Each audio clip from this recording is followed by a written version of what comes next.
No dia e horário designado, constatado o quórum mínimo, em nome do povo pratiano e pedindo a proteção de Deus, declaro aberta a 30ª sessão extraordinária de 2021 da Câmara Municipal de Pratânia. Nos termos do artigo 101 do Regimento Interno, verifico a presença dos seguintes membros dessa Casa: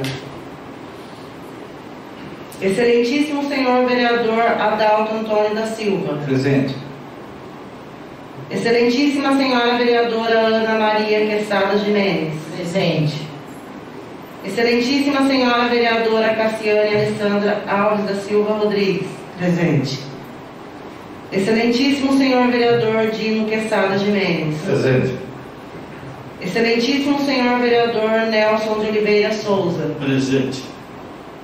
Excelentíssimo senhor vereador Odair José Polido. Presente. Excelentíssimo senhor vereador Paulo Henrique da Silva. Presente.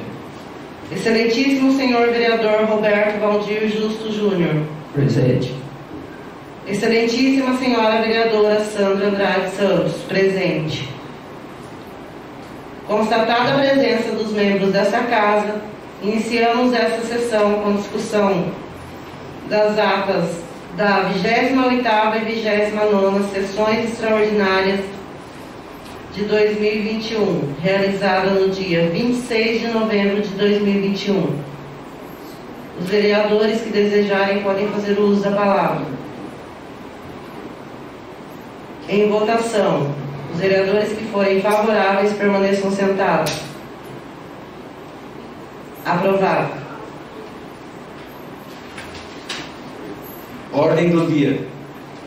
Projeto de Lei Complementar número 11/2021, de iniciativa do Poder Executivo Municipal, dispõe sobre a desafetação de área de terras da classe de bens públicos de uso comum e afeta aos bens de uso especial. Em segunda votação, os vereadores que forem favoráveis permaneçam sentados. Aprovado.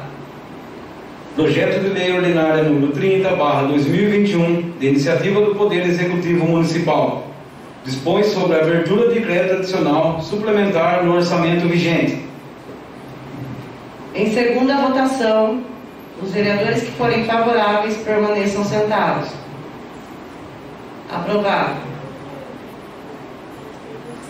Nada mais havendo a ser tratado, declaro encerrada a 30ª sessão extraordinária de 2021.